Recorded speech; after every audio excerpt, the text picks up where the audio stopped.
CTR itu menandakan bahwa iklan kita itu sebenarnya bagus nggak sih? Iklan kita itu sebenarnya mengundang orang klik nggak sih gitu. Iklan kita itu kalau tayang ke orang itu ngebuat orang lain berhenti dan kemudian ngebaca iklan kita nggak sih gitu loh.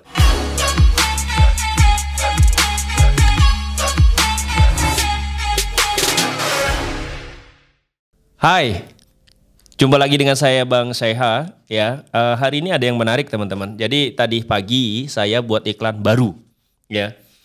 Produknya produk lama, tapi tadi pagi saya buat iklan yang baru. Kenapa saya buat iklan yang baru? Karena produk yang lama ini tadi kemarin 2 hari berturut-turut itu jelek banget ya. Jadi bukan hanya jelek tapi jelek banget.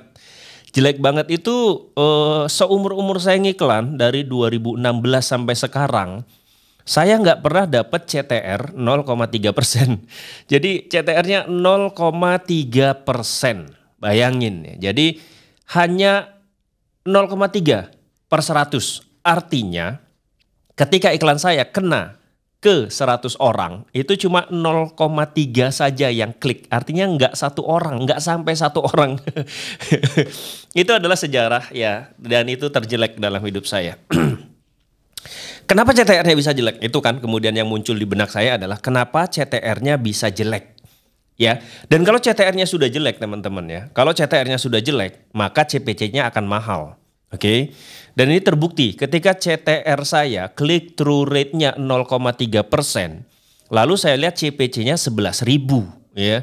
Padahal saya punya batas panik CPC-nya itu sekitar 1.500 sampai 2.000. Jadi kalau sudah sampai 11.000 ini sudah kurang ajar gitu loh.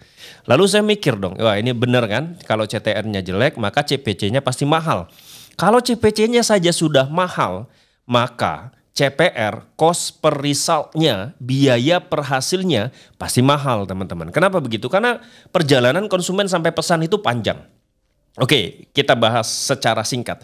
Perjalanan konsumen sampai kemudian pesan ke kita ya menggunakan Facebook Ads itu ada beberapa tahapan. Yang pertama dia buka Facebook, lalu ketika buka Facebook dia akan melihat iklan kita. Kalau tertarik dia akan klik. Oke, jadi dia buka Facebook, ngelihat iklan kita, kalau tertarik dia klik. Kemudian setelah klik, dia akan masuk ke website kita. Dia akan baca website kita. Kalau tertarik, dia akan klik pemesanan. Oke. Nah, pemesanan ini kalau di saya pakai form. Jadi pas dia klik pemesanan, dia akan masuk ke halaman pemesanan, form pemesanan. Nanti di sini ada lagi nih, apakah dia akan mengisi formnya atau tidak. Ya, kalau dia ngisi form berarti dia udah pesan dan kemudian terhubung ke admin. Setidaknya ada 4 ini. Ya, buka Facebook lalu klik, lalu baca website, lalu klik pemesanan, lalu masuk ke halaman pemesanan, dia akan isi form pemesanan, lalu kemudian pesan dan akan terhubung ke admin saya atau CS saya. Nah, semuanya itu ada biayanya teman-teman. Ya, biaya yang kita tracking di dashboard iklan adalah biaya yang paling ujung. Biaya per hasil, biaya per satu orang pesan itu kita harus bayar berapa ke Facebook kan gitu ya. Artinya biaya akuisisi. Untuk mengakuisisi satu orang sampai dia kemudian pesan kepada kita tuh ngeluarin uang berapa. Ya, kalau di sininya sudah besar maka kita harus periksa di sebelum-sebelumnya gitu ya. Kita harus periksa 1 kali orang klik kita tuh bayarnya berapa ke Facebook ya, CPC-nya berapa. Ya, nah dari sepengalaman saya harusnya kalau 100.000 maka setidaknya 1.000 lah CPC-nya ya 100 kalau 100.000 berarti dia 1.000 berarti 1% kan. Jadi CPC itu kalau bisa 1% dari profit. Kalau profitnya 100 maka CPC-nya ya cost per kliknya itu setidaknya Rp1.000. Nanti kemudian biaya setelah dia masuk ke halaman pertama, nanti dia akan ke halaman pemesanan. Nah, biaya ke halaman pemesanan ini kalau bisa masih di angka 10 ribuan ke bawah. Itu sudah sangat bagus kalau pakai form dengan margin 100 ribuan. Nah, kalau di sininya sudah bisa mahal, kalau di sini kita bisa tekan semurah mungkin, maka di ujungnya akan murah, gitu loh.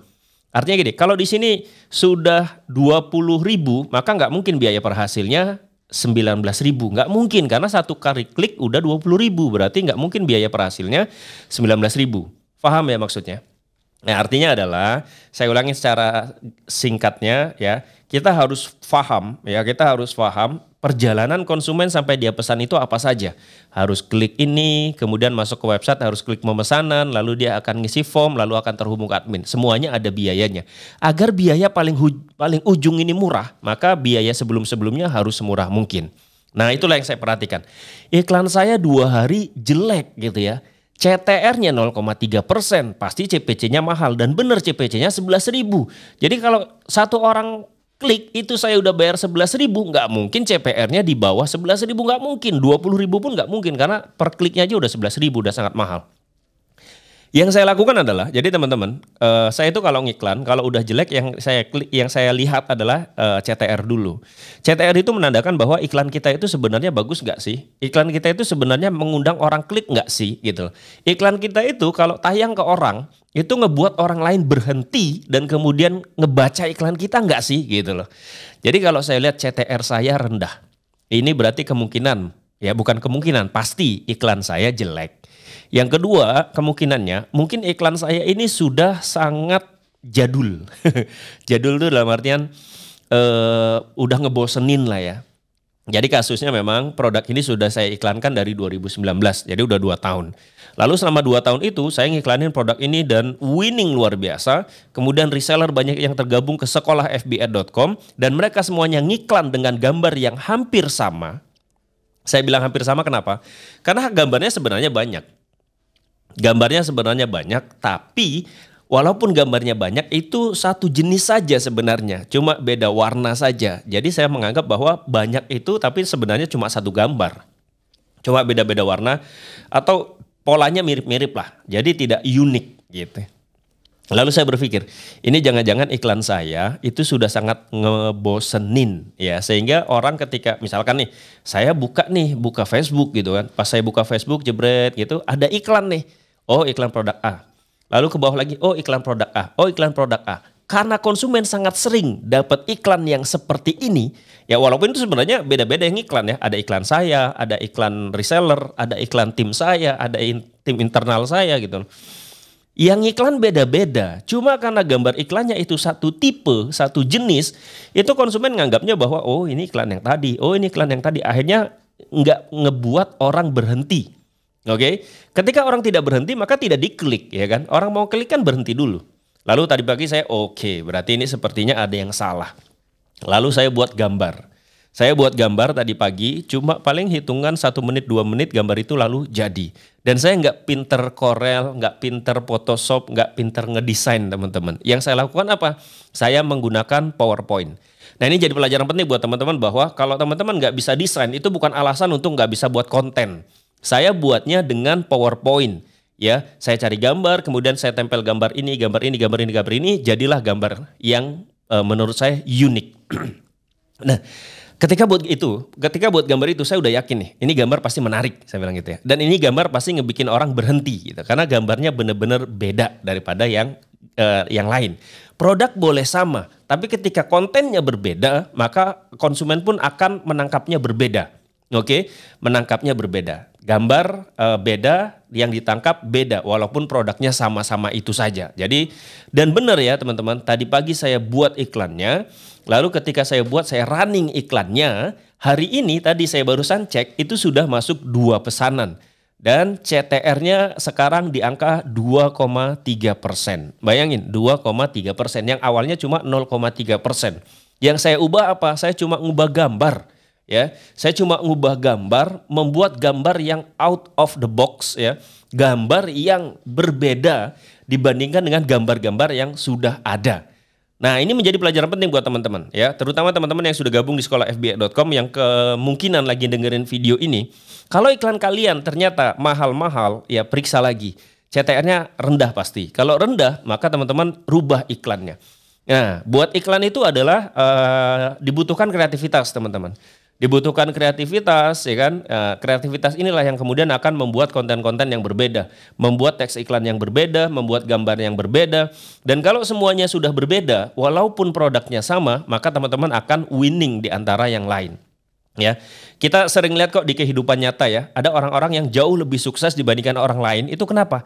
Karena dia sedikit berbeda dibandingkan orang lain. Orang yang sukses itu bedanya cuma sedikit dibandingkan orang lain. Contoh misalkan, paling simpel balapan deh. Balapan ya, MotoGP atau Formula One gitu ya. Kalian perhatikan deh, antara yang juara 1 dengan yang juara 2, perbedaannya paling cuma sepersekian detik. Nggak sampai 1 detik malah kadang-kadang kan. Atau misalkan oke lah kalau bedanya sampai 2 detik itu pun cuma hitungan detik. Yang ingin saya bilang adalah ya kalau kita mau winning, mau menang di antara yang lain, kita harus bisa tampil berbeda. Ya, berbeda itu nggak harus banyak teman-teman ya. Berbeda sedikit saja, tapi kalau teman-teman sudah berbeda, maka teman-teman akan menang dibandingkan pengiklan-pengiklan yang lain. Oke, nah itu jadi teman-teman yang mahal-mahal iklannya iklannya itu dicek ya, dicek CTR yang pertama. CTR-nya bagus nggak sih? Kalau CTR-nya jelek ya berarti iklannya yang diperbaiki. Oke, nah itu kasus saya tadi pagi teman-teman. Dan alhamdulillah nih hari ini CTR-nya sudah bagus dan sudah masuk pesanan dengan CPR cost per hasilnya, cost per result-nya, biaya per hasilnya itu jauh di bawah batas panik saya, masih 20 ribuan ya. Itu masih sangat-sangat murah. 20 ribu saya keluarkan untuk membayar Facebook dan saya dapat satu konsumen dan konsumen itu sekali beli ke saya dapat margin 100 ribu. Jadi itu masih sangat-sangat murah. Dan kalau pakai form kan closing rate-nya juga cukup tinggi ya. Ini mudah-mudahan menjadi inspirasi buat teman-teman semua, menjadi insight buat teman-teman semua bahwa tadi kreativitas itu adalah hal penting yang dibutuhkan oleh advertiser ya. Baik teman-teman ngiklan produk fisik, produk digital, jasa atau apapun kreativitas itu sangat penting ya. Silakan diulik-ulik lagi, silakan diotak-atik lagi iklannya ya. Kalau yang jelek diotak-atik ya, pokoknya sampai dapat hasil yang bagus. Semoga bermanfaat. Kita jumpa lagi di video berikutnya. Bye bye.